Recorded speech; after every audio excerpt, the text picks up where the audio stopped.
The floorboards were cold. I remember that more than anything, the way the cold came up through my feet and into my legs while I stood at the edge of the room and looked at a quilt I had never seen before. The lamp on the dresser burned low. Too low. The room had a smell that wasn't mine, cedar, and something older, years of someone else's life lived in these walls. He was behind me. Still, I could hear him breathing.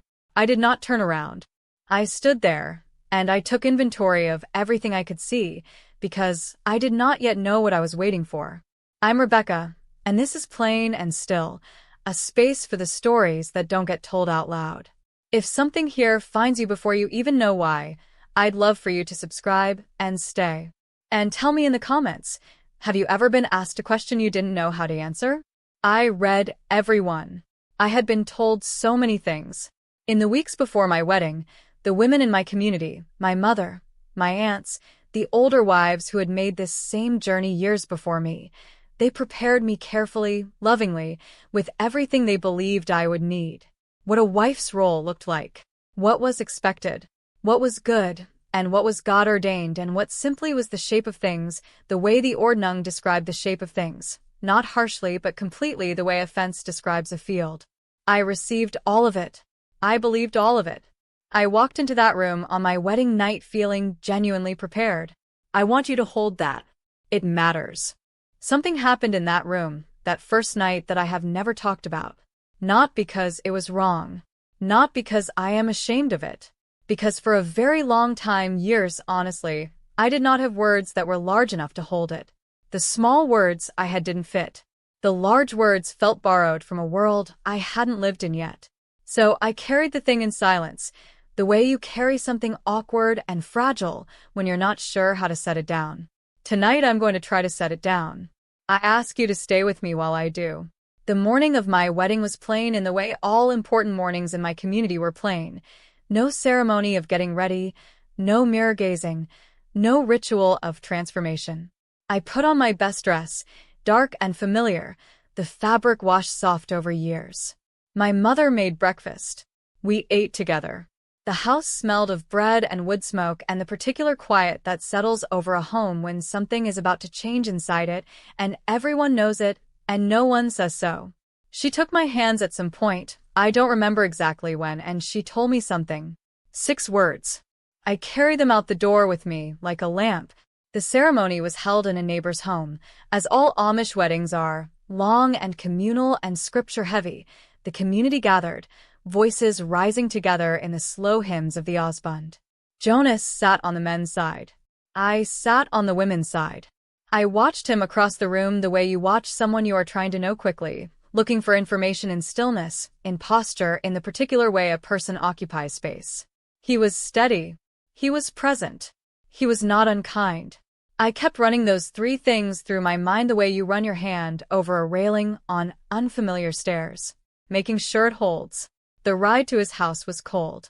October, the light already going flat and amber by late afternoon, the field stripped bare on either side of the road. Jonas drove. I sat beside him. We talked about practical things. I don't remember what, only that the words were purposeful and sufficient and kept the air from being empty. I watched his hands on the reins. I thought, these are the hands I will know for the rest of my life. I was memorizing what I could, in the time I had, the way you study something you are about to be responsible for. I believed I was ready. I had been told I was ready. The house was plain and clean and orderly. Someone had left a lamp burning in the front room. I noticed that. A small act of welcome, or of practicality, I wasn't sure which. Jonas opened the door. I stepped inside. And the door closed behind me and the community. All that warmth, all that collective witness, all those known faces, was on the other side of it. I stood in the front room of a house I had never been inside before, and I understood something I had not quite understood until that moment. Privacy, which I had always thought of as shelter, felt instead standing there, like exposure, like being set down somewhere without a map. We moved through the house quietly. He showed me where things were, the kitchen, the shelves, the lamp oil, the extra quilts. Unhurried. Not unkind. I paid close attention to everything and noted each thing carefully and asked small practical questions about the barn schedule, about the kitchen layout, about where he kept the good dishes. I was performing competence. I understand that now. I was filling the air with purposeful words to keep something else, something I could feel gathering at the edges of the evening, from arriving before I was ready. I was not ready. I did not know yet what I was not ready for. The lamp went low. The room settled into dark and quiet, and the sound of the farm at night, which is its own particular silence, deeper than town silence, more alive, full of the small movements of animals and wind, and the house itself cooling in the October air. I lay in the dark beside a man I had spoken to perhaps a dozen times in my life. I was very still, and I became aware, not with fear, not with dread, but with a kind of precise attentiveness I had never felt before, that something was about to be required of me that had no name in anything I had been taught. I didn't know what it was, but I felt it coming, the way you feel weather. In the stillness right before, the dark was complete. Not the dark of a room with curtains drawn, the dark of a place with no streetlights, no neighbor's porch lamp bleeding through the window, no ambient glow of a world still awake somewhere nearby. Just the farm and the night and the particular silence of an Amish house after the lamp goes out, which is a silence with texture and weight and a kind of honesty that daylight doesn't have. I was awake. I was very still.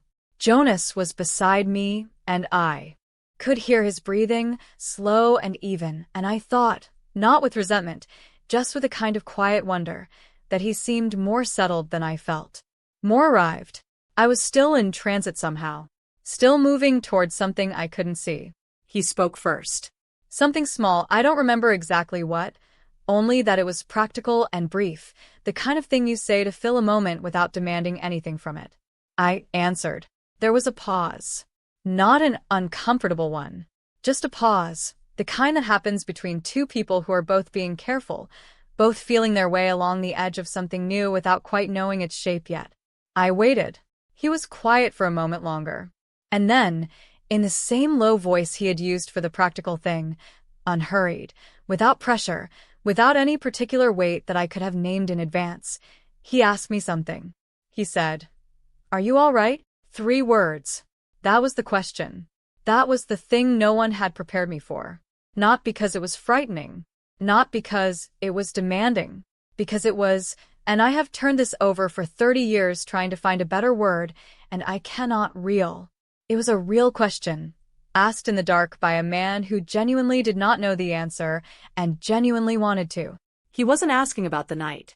He wasn't asking about the practical arrangements or the household, or whether I had found everything I needed. He was asking about me, about the person lying beside him in the dark, about where I was inside all of this. I said yes. Of course I said yes. It was the only answer I had that was already prepared, already shaped, already waiting by the door. Yes. I'm fine. Yes. I said it quietly, and I meant it to be true, and something in the saying of it felt, not wrong, exactly, but hollow. Like a word spoken into a room too large for it. Like answering a question about the weather when someone is asking about your heart. I lay still after, and I waited for the feeling to pass, and it didn't pass. It settled instead, slowly and completely, into something I had no name for, the specific disorientation of a person who has just discovered for the first time that she does not know where she is inside herself. The morning came the way mornings always came, without announcement, without ceremony, the light arriving through the unfamiliar window at an unfamiliar angle. I got up. I made breakfast. I was efficient and warm and competent, everything I had been taught to be, and I did it well, and Jonas ate and thanked me and put on his coat and went to the barn. I stood at the kitchen window afterward and watched him cross the yard, and I held his question in my hands, "Are you all right?" And I turned it over and looked at all its sides. I still didn't have a true answer. I didn't know, standing at that window, how many years it would take to find one. I was 20 years old. I thought I had been prepared for everything. I had been prepared for everything except being asked. I met a woman named Ruth at a quilting gathering when I was 25. She was from a neighboring district, married young like me, moved into an unfamiliar house like me, spent her first years learning a life from the inside like me. We had been sitting together for an hour, working in the easy quiet that settles over women at a quilt frame, before I said anything real. I told her about the question. I had never told anyone before. Ruth set down her needle and looked at the quilt for a moment. Then she said, "My husband never asked me that. Not once in the first year." She picked her needle back up. We kept stitching. Neither of us said what we were both thinking. We already knew. If something in that landed somewhere in you, in the distance between being asked a question and actually knowing how to answer it, I'd love to hear from you. I'm Rebecca, and this is Plain and Still. Subscribe if you want to stay in these stories, and leave one word in the comments, just one word, that describes what it felt like the first time someone asked you something real and you didn't have a real answer yet. I read every single one, and I keep them. Here is what I have come to understand, slowly and without drama, over the 30 years since that night. The community that raised me loved me.